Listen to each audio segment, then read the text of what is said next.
I quit my job at Johnson & Johnson December 31st, 2021 was my last day. And as I'm filming this on February 1st, 2022, it's been about a month, and I think that most of the dust has settled, and I think that it's time that I talk to you about it. In this video, I'm going to go over why I ultimately left Johnson & Johnson and what I learned over the past 4.5 years of working there.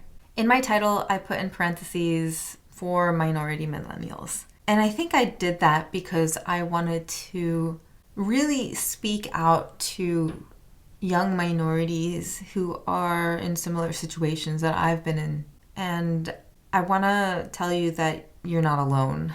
Coming from a South Asian background, we were told to work really hard, put our head down, and be the top of the top. And naturally, if you studied anything in the field of healthcare and weren't a doctor or a nurse, you would want to work for a company like Johnson & Johnson. And J&J is one of those companies where you feel like you have to get the golden ticket to get into.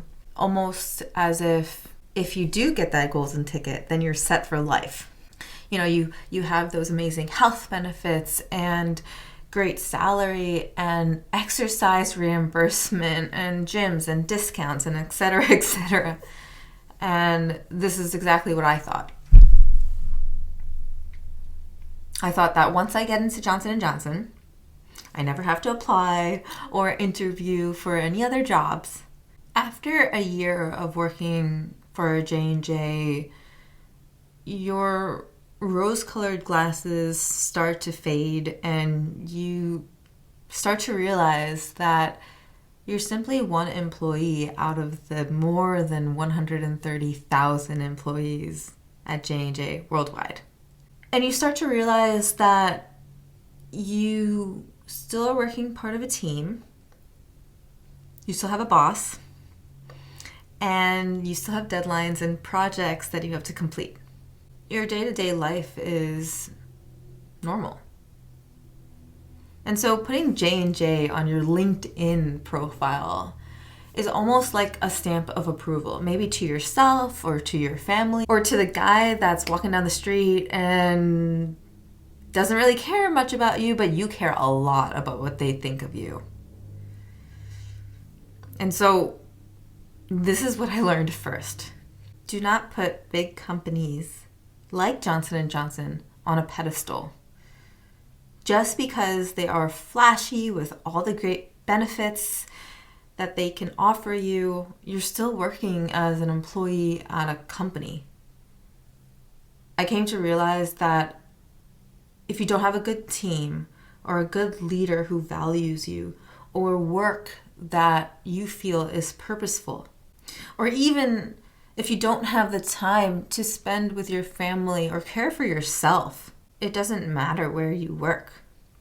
You'll ultimately be unhappy and bitter in the end. Over the 4.5 years that I've worked at J&J, I've had 6 managers and I've moved about 5 times. And so I've noticed these differences. And sometimes I really liked my boss and my team, but the work wasn't as purposeful for me, and sometimes it was the opposite.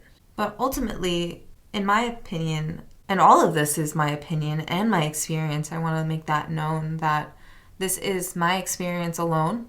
And so of course take all of this with a grain of salt because this might not happen to you. But ultimately what I was saying is that for me, it was the leader who would, in the end, make or break my experiences. To put it frankly, some leaders that I've worked with simply should not have been leaders. And I know that's harsh, but it's something that I truly believe. I don't think all of us were made to be leaders, and that's okay. I think that when some people think about leadership, we think of someone who is not only great at strategic thinking and execution skills, but someone who is empathetic and someone who is able to lift others up. Someone who believes that they are working for their employees and not the other way around. This was one of the big reasons why I moved position so much at J&J. I started J&J within a 2-year leadership program, but ultimately quit the program about 4 months early because of this very reason. There was a time when our leader wanted all of us within the leadership program to complete a Black Belt Six Sigma certification. And due to many factors, I didn't feel as if I had the knowledge or the experience within the product portfolio that I was working in to complete this project. And so I spoke with my current manager, not the program leader, but my current manager in my role, and we came to the conclusion that I wouldn't go ahead with it. In response, the program leader set up a meeting with myself, my manager, my manager's manager, only to tell me, and this is verbatim, how will you differentiate yourself as an engineer if you don't have this certification? That really hurt. It was as if she didn't know any of my other remarkable strengths or qualities and decided to dismiss them all because I chose not to check a box. And you know what the terrible part is? The terrible part is that I began to believe her. I began to believe all of the negative things that she would say about me. And you know, when you are so early in career and you get negative feedback from someone who you really respect, you tend to believe them. So I started to believe that I was a terrible engineer who didn't have any strengths or any technical skills, and that I didn't have anything to offer. That was when my self-esteem started to dip lower and lower. In my last role with J&J, I experienced leaders who would use gaslighting as a mechanism to make me believe that the amount of stress and anxiety that I was going through was normal. That the amount of hours that I would drive in a single week for work, and I calculated it, it was about 20 hours a week in the car. They said that things would get better when I expressed that I was completely mentally drained and that I had no time for myself, to care for myself, to spend time with my dog, spend time with my partner at home, eat healthily. And all of this led to burnout, and it went to the point where I just couldn't do it anymore. And so I decided to quit. The last thing that I learned during my time at Johnson & Johnson is that although they say that they strive to create a culture where mental health is not taboo, they have a long way to go. And this could be for many companies as well. I know that across the board, this is something that companies are really trying to reduce the stigma on. And I think it's great. But like I said, we have a long way to go. It's not talked about enough.